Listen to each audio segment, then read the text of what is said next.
Hey everyone, it's Laurie from Cook Scrap Craft. Welcome back to the channel. Today's process video is one of my monthly pocket pages. So these are all the photos from January 2022 that were just kind of random, didn't really need to have their own separate layout. So what I've been doing, what I started doing last year, I'm continuing in through this year, is making pocket pages for these types of photos. If you are a subscriber to the channel, you've seen a couple of these done previously for my 2021 albums. If you're new to the channel, welcome, and I hope that this is inspiring for you and gets you to try creating scrapbook layouts using pocket pages. So last year, I did scrapbook.com pocket pages, which is what I'm using now. They do have a variety, but last year I used the same style, the same design on every month's pocket page. So it was, I think 3 4x4 squares in the middle, and then 2 horizontal 4x6s on top and 2 horizontal 4x6s on the bottom. So this year I bought a variety pack. You probably saw it in one of my haul videos from a couple months ago.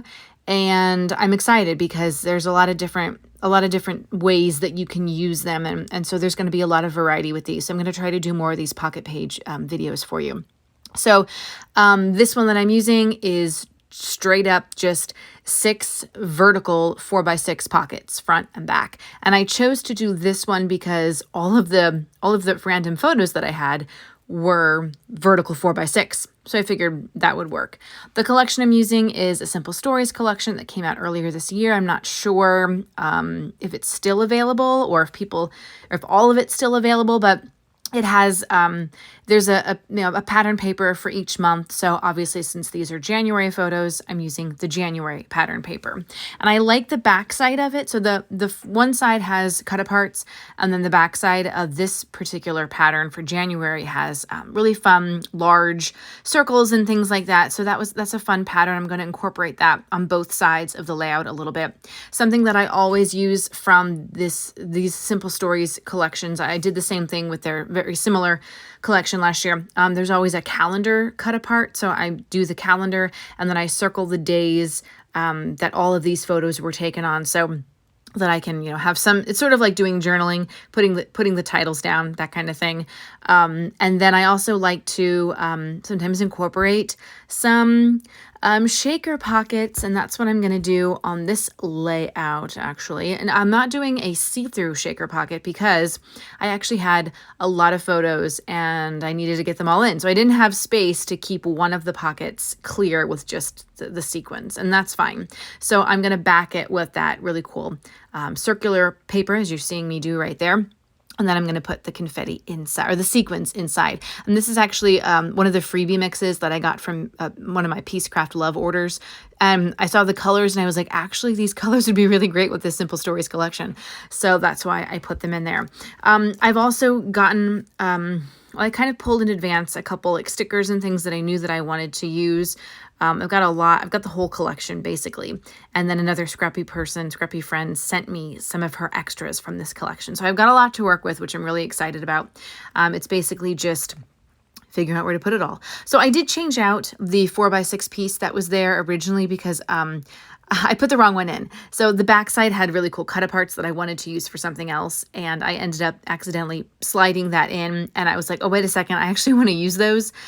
So I just replaced it with a different 4x6 with that one. It's kind of hard getting some of these pictures in. They are 4x6 photos, 4x6 pattern papers that I've cut. And yeah, I don't know why I guess when you're like doubling up, it gets a little crowded in there. American Crafts actually has, as I'm struggling with this January sticker, I didn't like that it got a little crooked, and then I tried to peel it up, and since it's a paper sticker, which they're not really the sturdiest, the whole thing just like ripped, and I was like, screw it. I'm just taking it off and throwing it away. It's no big deal. Anyway, American Crafts has some pocket pages that are kind of like this, and they have a pocket on the front and then a separate pocket on the back to make it a little bit easier to fit, 2 photos. Instead of trying to fit 2 photos in one pocket, you're just doing 1 photo in one pocket, front and back, which is kind of cool, especially if you're adding like layers and things like that. So that's just something to keep in mind if you are interested in doing these pocket pages. I know a lot of companies have things that are similar. I think maybe We Are Memory Keepers also has pocket pages like this. I just went with the scrapbook.com ones because the variety pack was a really good deal, and I place a lot of orders from scrapbook.com anyway, so that just made sense for me. Something that I am doing on pretty much all of these pockets, not all of the pockets, but everything that I put embellishments on, I'm actually putting them on the outside of the page protector. You don't have to do that. You can put things on the inside. I kind of just like the way the dimension looks when it's on the outside of the plastic page protector. Sometimes when you put things and you know this, if you're using, even when you use a 12 by 12 page protector, if you put a lot of dimension in there and then it goes inside the page protector, it adds some bulk, and then the page protector gets a little bulky too. So I just like putting things, when I do pages like this, I like putting things on the outside of the page protector as well. I will do on the other side, I will add a journaling spot sticker on top of the actual photo. And I guess I did that just because, I don't know why I did that, but just for some variety, I guess. And so here you just see that I am kind of going through all the pieces that I have, trying to see what I can put where and what would be a good fit for some of these things. I realized later that I didn't really add a journaling spot, whereas in the past months I've had a specific like journaling cut apart where I write down like everything that was happening in these photos, very specific. And I don't have that on this one, but I think that's okay because honestly, like, you can probably tell what's going on in most of the pictures anyway. They're just so random like that.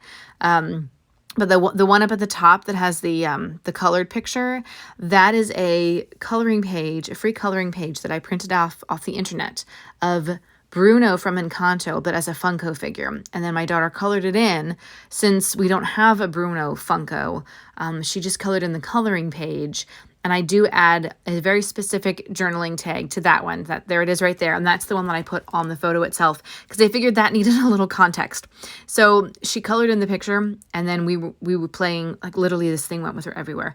And then we were playing the Cootie game, which is actually a game that I had when I was a kid. So that literally I have the 1980s version of the game Cootie. I don't even know if they make it anymore, but I have the original version. So we were playing that game, and Bruno Coloring Page was also playing with us, and I lost to him. He won the game, so that was fun. So that needed just a little bit of context. That's just why I put a thing there. If you want to see more of these videos, I think I'm going to be doing a pocket page playlist to make it easier for you guys to find these things and see all of the past ones that I've done. Here I'm using my fuse tool just to seal up that pocket page that has the sequins in it. If you don't have a fuse tool, they're really fun to make shaker pockets like this. Let me know if you have any questions on using it down in the comments below, or if you have any questions or comments about anything that you've seen me use in this process video, or just say hi. And if you like this video, give it a thumbs up. I hope it was helpful for you guys and that you stop by again for more scrapbook process videos. Have a great day, and I'll see you guys next time. Bye!